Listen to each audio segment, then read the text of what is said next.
The Tom Woods Show, episode 2100. Prepare to set fire to the index card of allowable opinion. Your daily dose of liberty education starts here. The Tom Woods Show. Folks, I don't know about you, but I am running into a lot of progressives saying, look, police, fire, schools, these are all great examples of socialism. Well, let's focus on that school example. I've got a free ebook called Education Without the State that makes a pretty darn good case for a stateless approach to education. Pick it up at nostateeducation.com. Hey everybody, Tom Woods here. Our old friend Jim Ostrowski, attorney and author, is back with us today. He's got a brand new book called Free the Children, How Red State Americans Can Liberate Their Children from Government Schools. And he thinks that given the recent craziness in the schools, of course, there's been craziness for a long time, but the particularly ramped up craziness of the past few years gives people a unique opportunity to make real strides against an institution in the United States that is viewed, of course, as indispensable and one of the most important and amazing institutions we have, and it's not. I mean, the propaganda around this is just ridiculous. If we had an institution that generated such bad results in the private sector, we'd never hear the end of it. There'd be calls for investigations, people to be fired, imprisoned. But if it's the government's institutions, well, we make every excuse in the book for them. So Jim wants to take action, and I want to talk about that. So Jim, welcome back. Great to be here again, Tom. Thank you. You really churn them out, Jim. Well, I don't know. It's like you're more productive than you were when you were younger. You know, I got all these ideas pent up after law practice, and I'm getting a little bit of free time. So I'm like trying to get out what I can. I'm 64, I'm in a big hurry. Well, this one is particularly timely, I think. So the idea behind it is summed up really in the subtitle, but you don't, of course, tell us the strategy until we start flipping through. But before we get to the strategy, we have to establish that it's a good thing to want to pursue this strategy and that what's being done in the schools is actually bad. And this is really, really difficult. And I'm sure you, as somebody who's written a book on this subject, know, I'm sure this is an uphill battle, let's say, because the American school system is like the American church. You are immediately branded a heretic. There are no rational arguments you can use. You can raise all the arguments in the world, even if you just limit yourself not to the outright bad stuff, but just to the ineffectiveness of the schools. If you look at how absolutely uninformed American adults are on the most basic concepts, the way Brian Kaplan put it in his book on the subject, he said, let's say you knew half the letters of the alphabet. That doesn't mean you're half literate. It means you're illiterate. And so likewise, if people know half of the most basic scientific concepts, then they don't know anything about science. They don't know anything. And survey after survey shows they just don't know anything. Yet you can bring all this up, and it doesn't matter. So you're making an appeal. You're not trying to convince people who can never be convinced. You're not trying to convince people who are worshiping in that church. You're trying to convince people who are in that church that, wait a minute, I don't think you realize this is a church. And in this church, the priests and the bishops hate your guts, and they're doing terrible things to your kids. So how do you make a brief case that government schools, which you get, quote unquote, for free, are bad for your kids? Well, really, Tom, this is a sequel to my first book on this, was Government Schools Are Bad for Your Kids, 2009. And in that book, I just glancing at it to prepare for the show, I start out with some very non-ideological arguments. I mean, the first chapter is about crime. The second chapter is about drugs. The third chapter is about sex. It's very empirical. And only later do I talk about a little bit of ideology in the later chapters about how the schools brainwash people. But I don't think people were ready for the message. I didn't have the visibility that I think I've had in recent years. So I said, well, let me do a sequel, because we've seen both through the discussion of critical race theory and the horrible treatment of students during the lockdown, that people are ready for this message. They really weren't ready for the message now, but a significant portion of the population, mostly concentrated in red states, but also blue, are ready for this message. So I thought, well, let me update the research. All the research shows that everything I talked about in the book has gotten essentially worse, and the propaganda has gotten worse. The political situation is worse. And so I think one of the few bright spots in the liberty movement, and thank people like you for keeping it alive in the dark years was homeschooling, but the homeschooling trend has skyrocketed. So I think for a change, maybe we're going to be surfing with the wave here and just sort of backing up what's already a real movement. And then if we concentrated in the red states and ask the Republican Party to finally, fulfill its promises, I think we can make some progress here.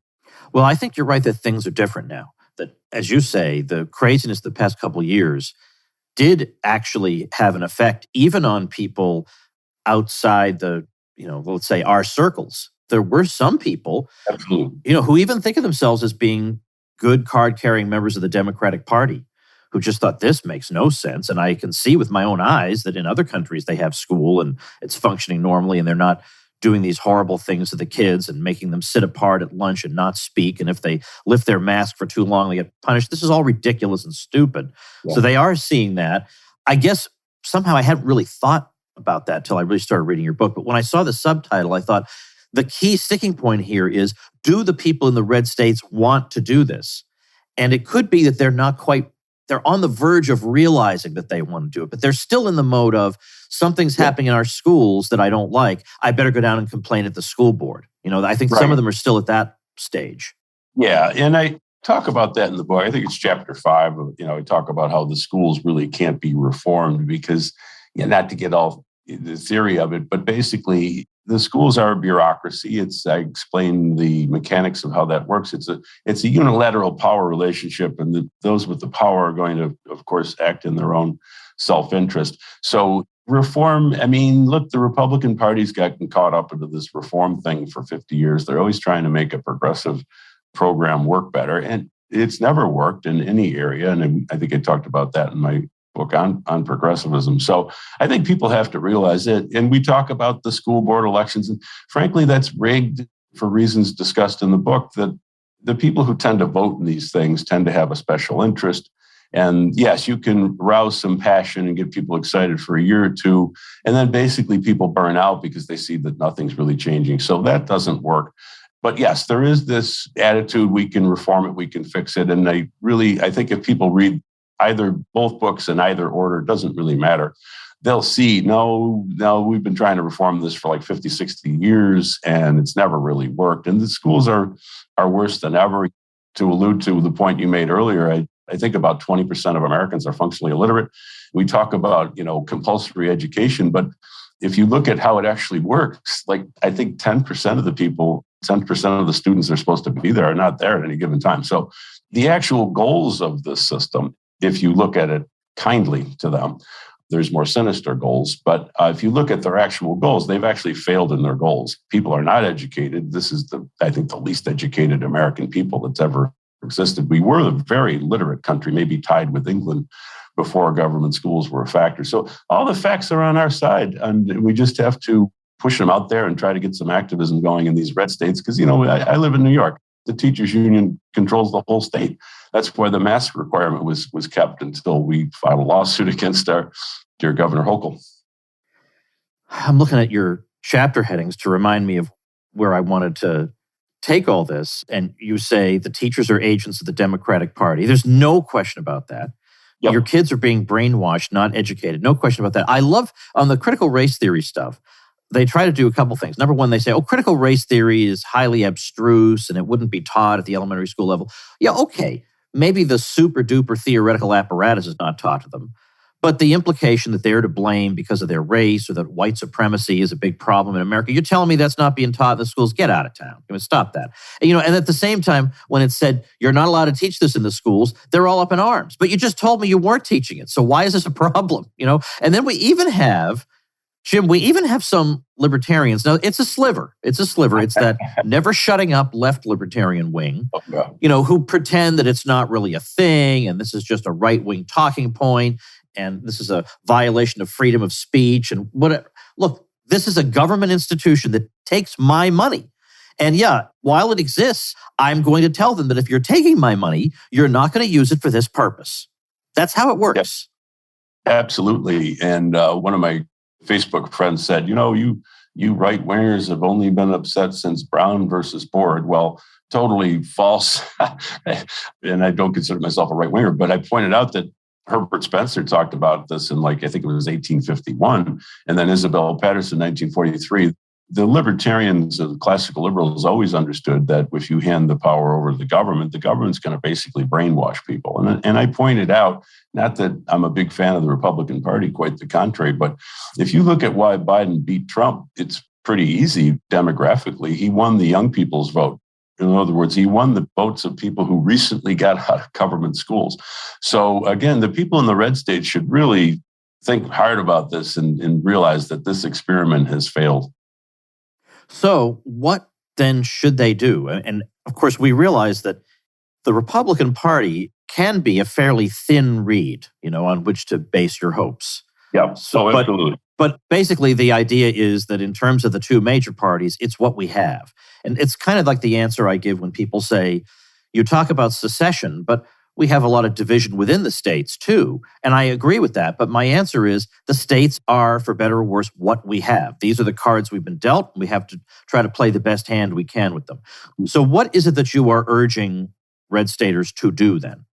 Well, in Chapter 7, I've been a political consultant for quite a while, so I put that skill set to work and just came up with a very simple plan for how to dismantle the system. But, the reason why it's good to go into the Republican Party with this program is that they are already on record saying, well, we're against socialism, and government schools are by definition socialism.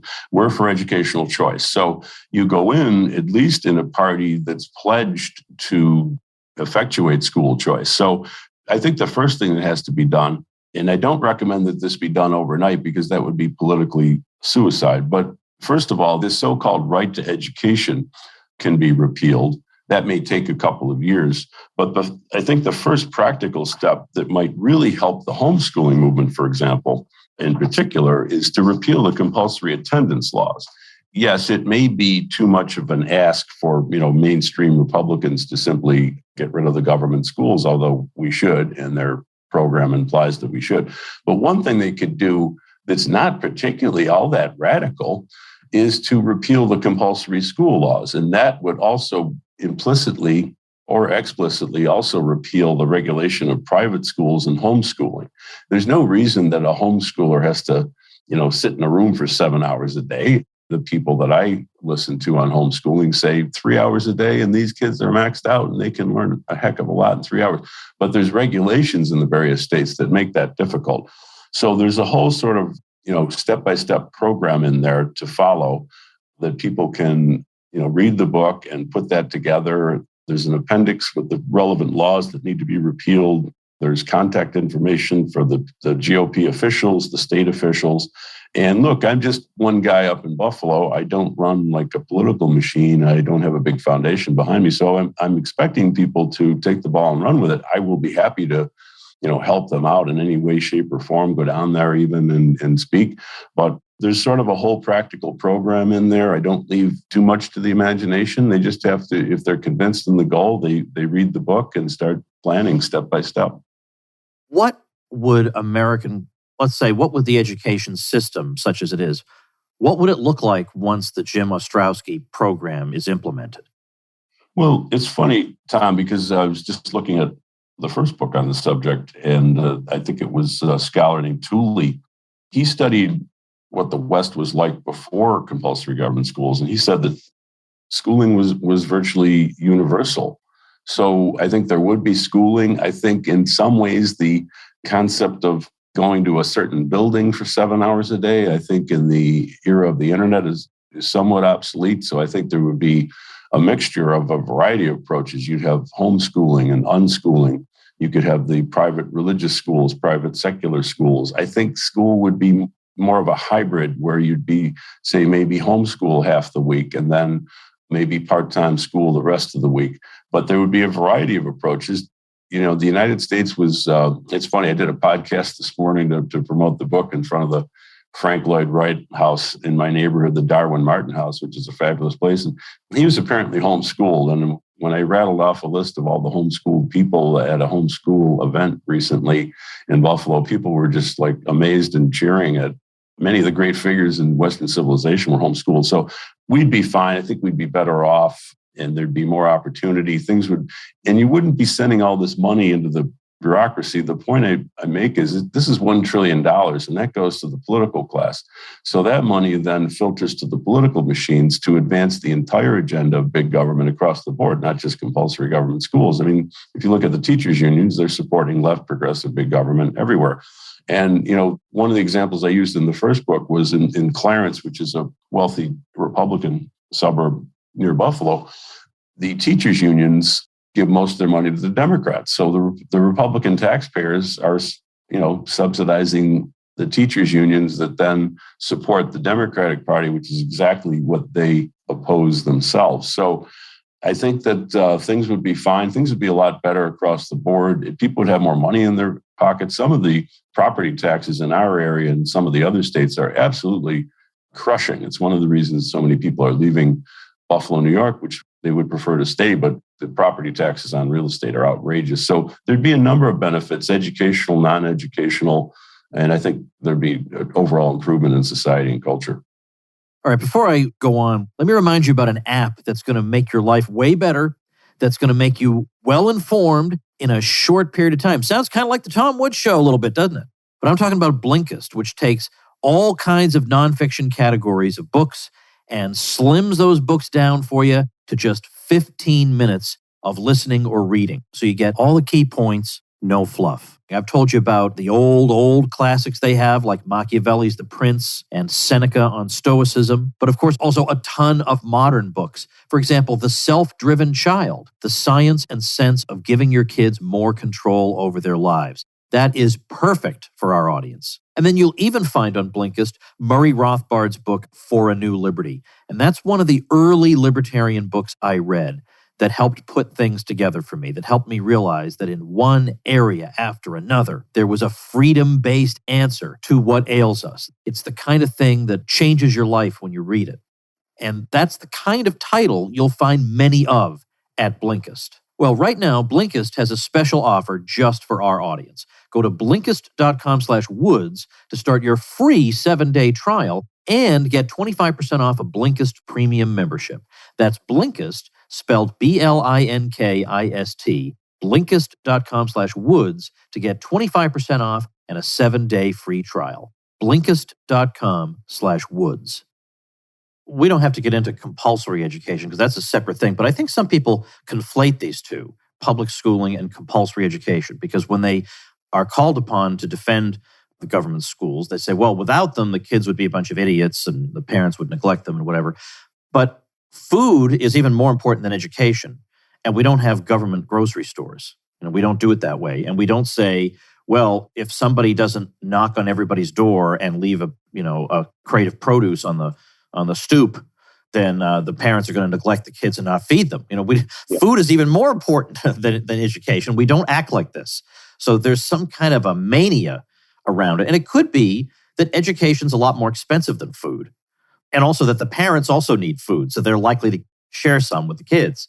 Whereas education seems prohibitively expensive to the average person. Now, partly it seems that way, especially because of the central office bureaucracy that exists in the government school systems that just grows all the time. The per student expenditure is so high that people think, well, if I had to spend that, there's no way I could do it. Or they think of some super elite private school and they think, I could never pay for that. And of course, another thing they're not remembering is that these private schools are operating in a system that's rigged against them. That they have to build a school that's competing with another school that's being offered at zero price. If they didn't have to do that, there would probably be 3 times as many private schools. Yeah, I think all the points you make are correct. And one of the things I talked about at a couple of the homeschool events up in Buffalo is education is really too important to leave up to the government. What expertise does the government really have in education? And really none. I mean, governments are good at conquering territory and taxing people and driving out competition, and expertise in educating people has never been proven to be something the government's capable of. And I quote Mises and Richard Ebeling and some other figures in the book saying, look, the government's not even capable of teaching many of these courses because they're going to propagandize. And so many subjects depend on political philosophy or economics. Well, what kind of economics or political philosophy are you going to learn in a government school. We both know, all the people listening now all know, that you're going to get a sort of a pro-big government point of view. So what I challenge in the books is really, is the government capable of teaching your children at all? And I really don't think they are in a broad range of subjects. You live in a blue state. Yes. And this is not the subject of your book. So in a way, I'm not being entirely fair, but who said life or the Tom Woods Show were fair, right? So what do you tell people in a blue state? Yeah, well, I'll tell you, we've had a couple of homeschooling events up here. I went to an event the other day. There were 100 people there. And I say, look, you don't, I mentioned my book, of course, and they said, but you don't have to live in a red state to liberate your children. You can do so now through homeschooling or through private school. And as I talk about in the first book, we live in the city of Buffalo, which doesn't have a, quote, school tax. So, and we weren't going to use them anyway. We used the Catholic schools for both of our children. So there's things you can do. You can adjust your lifestyle. You can maybe not go to Disney, to bring up an interesting recent topic. There's things you can do to adjust your lifestyle. There's certain sacrifices that you might have to make, but it's just a question of what is valuable in your life. And I'm not going to cite my family or my own experiences, but I went to Catholic schools. And when I look back at all the people, I'm still in touch with many people. These people ended up doing pretty well for themselves in life. And, I'm a criminal defense lawyer. None of these guys, as far as I know, ever got in any legal trouble. But when I do represent criminal defendants, I've never seen one who went to a private high school. It doesn't mean that it hasn't happened. But if you look at the people who are in the, Erie County Holding Center or the county jail or the state prisons that I visit every once in a while to see some clients, they mostly went to these government schools. So, if you look at it empirically, scientifically, these places don't work either in theory or in fact.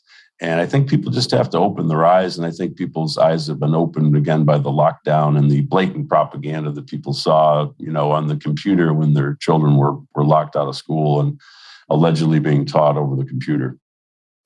And I think that's another thing. It's not just that there were crazy, arbitrary rules imposed in the schools that made them downright dystopian, but also that the parents could see for themselves what education looked like because it was coming through on their screens. And exactly. I think there are a lot of them thought, you really need 8 hours a day to get this done?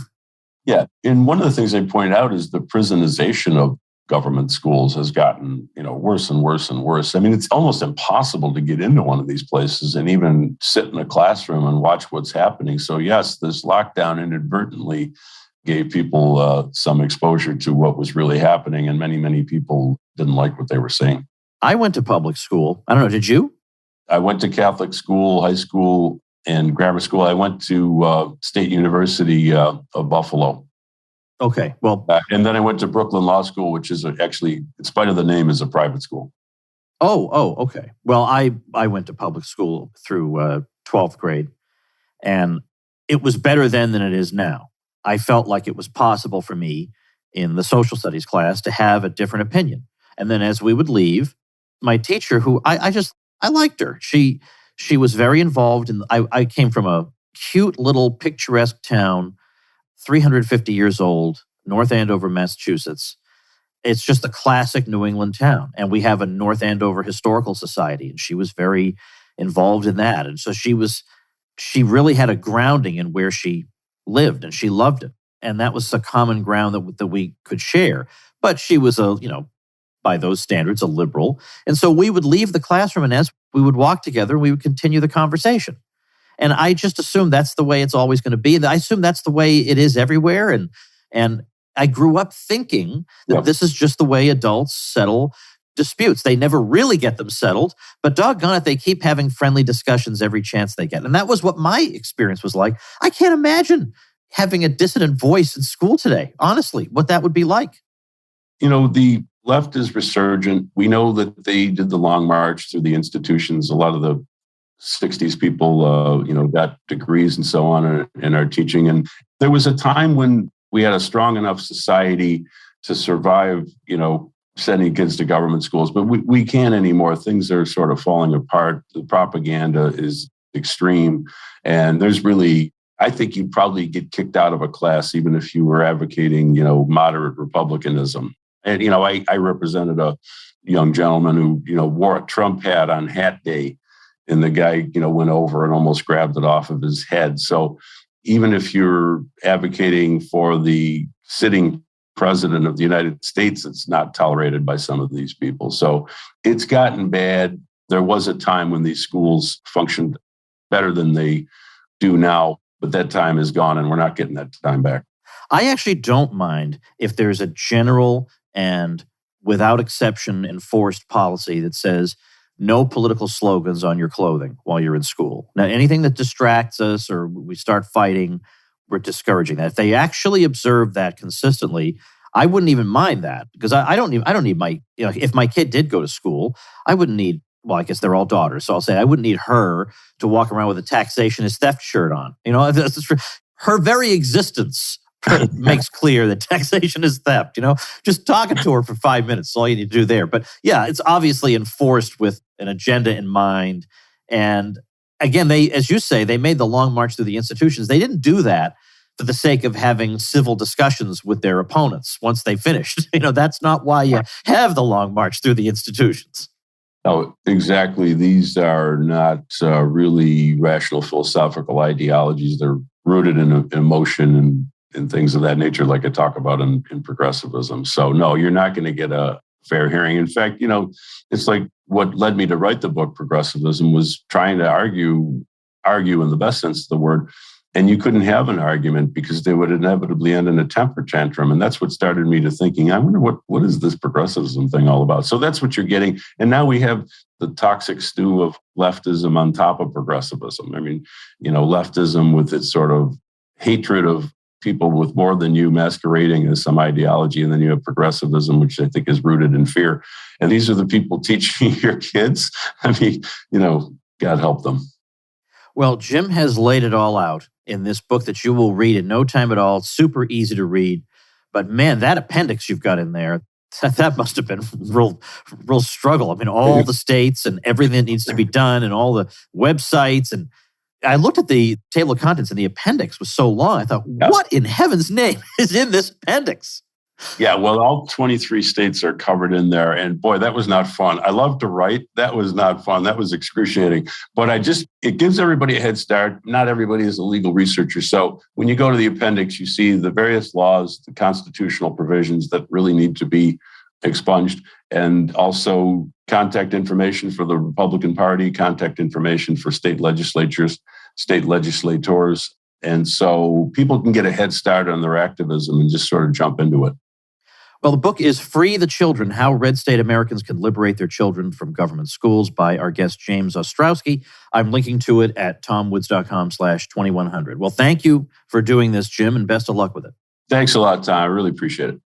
All right, everybody, before we wrap up, I have a podcast to recommend to you that is going to seem a little unusual, but it sounds to me to be quite interesting. So I haven't listened to it yet, so I can't assure you that it's awesome, but it sure sounds interesting. It's one of my listeners who created it, and it's called The Psychedelic Christian Podcast. So the website is thepsychedelicchristianpodcast.com. So I hope your spelling is good. You'll get there, thepsychedelicchristianpodcast.com. And the creator, the host, says, my goal with this podcast is to bring the Christian community into the modern conversation about psychedelics and plant medicine. I do not promote or discourage the use of psychedelics. Rather, I discuss the topic with fellow Christians who have experience or an understanding of psychedelics and plant medicines and allow them to share their experiences and opinions. Well, as I say, that sounds pretty interesting to me. So check out the website at thepsychedelicchristianpodcast.com. I'll have a link up to that at tomwoods.com/2100. And remember, if you are thinking of starting a website or a blog and you would like to get promotion from me, all you got to do is get your hosting through my link. So before you start that site, go ahead and do that. And I'll give you promotion, membership in my bloggers group, some free tutorials, bunch of wonderful free things. Doesn't cost you an extra cent. You got to get hosting anyway. Might as well get my bonuses along with it. Get the details on how you can get all that stuff at tomwoods.com/publicity. See you tomorrow. Become a smarter libertarian in just 30 minutes a day. Visit tomwoods.com to subscribe to the show for free, and we'll see you next time. Like the sound of The Tom Woods Show? My audio production is provided by Podsworth Media. Check them out at podsworth.com.